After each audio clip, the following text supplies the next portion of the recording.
deck for review today is the Battlecomp 1.0. It's obviously a pretty popular brake or comp, I guess you could say, but we're going to put it through the paces today and see how it stacks up. Before we get into the actual testing, let's go ahead and get a close-up shot of the Battlecomp so you guys can see how it works. As you see here, this is the A2 standard birdcage flash hider that you find on most AR series rifles. About the same exact size. So in terms of length, it is the exact same size. One thing I want to point out here is the way you need to install this Battlecomp here. The logo here goes to the 6 o'clock position, so it's not a timed brake, if you will. You know, certain brakes you need to install them at the 11 o'clock or 1 o'clock, things like that. This is not one of them. So something to point out there, that's straight from Battlecomp's website. Anyway, up next we'll get into some day shooting and then some night shooting, and then my final thoughts on the comp.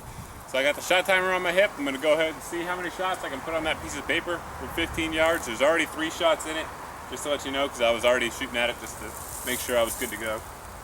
Anyway, we're going to hit the shot timer and see what we get.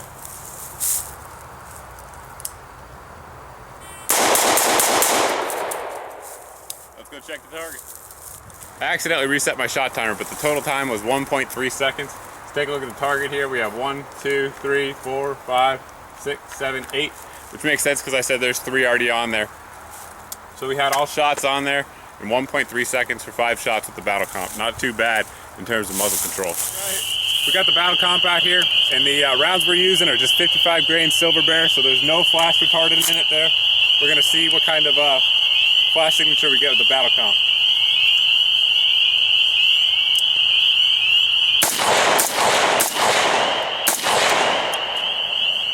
Wasn't too bad, but you can definitely see a signature for sure. I'm just going to go over a couple of basic features of the comp before I get into performance. As you see there, it is a actual one-piece design, and it is made out of stainless steel bar stock.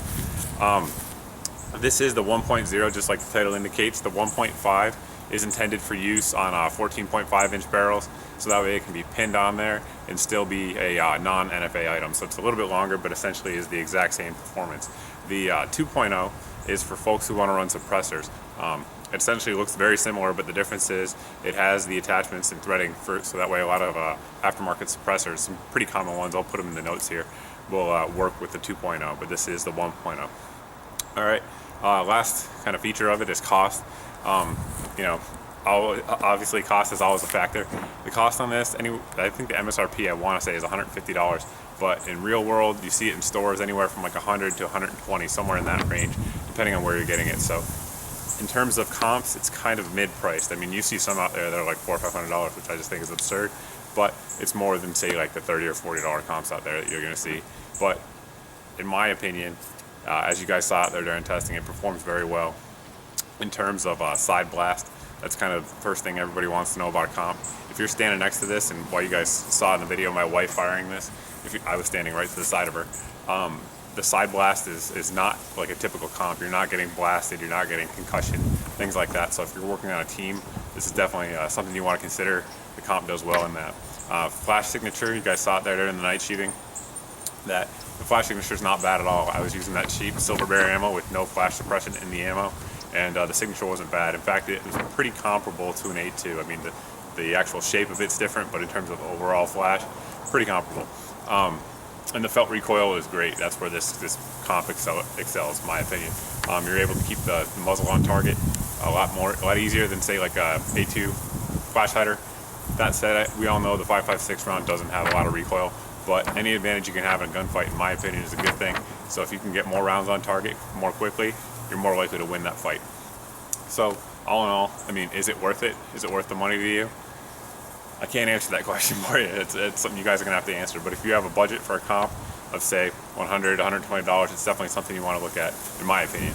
Because most of the other comps out there are going to have way more flash or way more concussion, things like that. It does a good job in both those areas. Anyway, as always, guys, if you have any questions about this review or any other product I review here, you feel free to leave those comments here in the comment section, or you can post them over at my Facebook page.